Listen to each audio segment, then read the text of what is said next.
To do this, guys, is when you're looking for a missing side, it's always the same setup. Have a space. You can draw a line there. I draw a line. Have a space. Write the angle measure.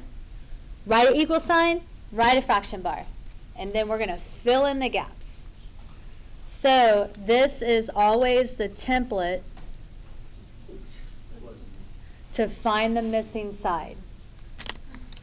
So theta, we know the actual degrees for theta on this, so I'm not using that generic symbol. It's 28.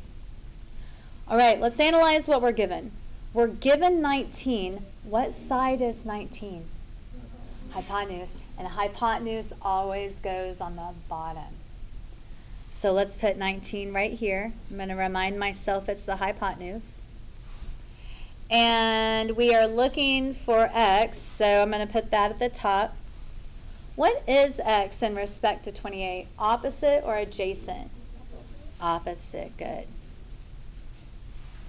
Well, there you go. Which trig function is opposite over hypotenuse? Sine. That's what we're going to write here. So sine of 28 degrees is x over hypotenuse. So that was step 1. We filled in our template.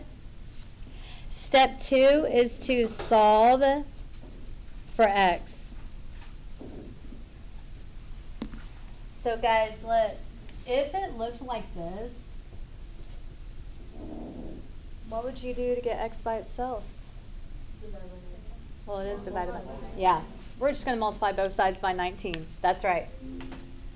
So now it is going to be 19, and guys, I'm going to put my trig function in parentheses because we're about to use the calculator, and just putting stuff in parentheses, and I'm probably overkill on parentheses, but I don't ever get the wrong answer. But before you grab the calculator, this is a very important line of the work. This is called calculator ready. And sometimes I will ask you for the calculator ready answer. I know that's calculator ready because x is by itself. So if I ever ask you what calculator ready is, it's x by itself. Don't forget that. All right, so don't look at the clock. Don't pack up. I can do this, but I'm going to need your help. All right, turn on your calculator. And you're going to type it in just like this. Let's hit 19.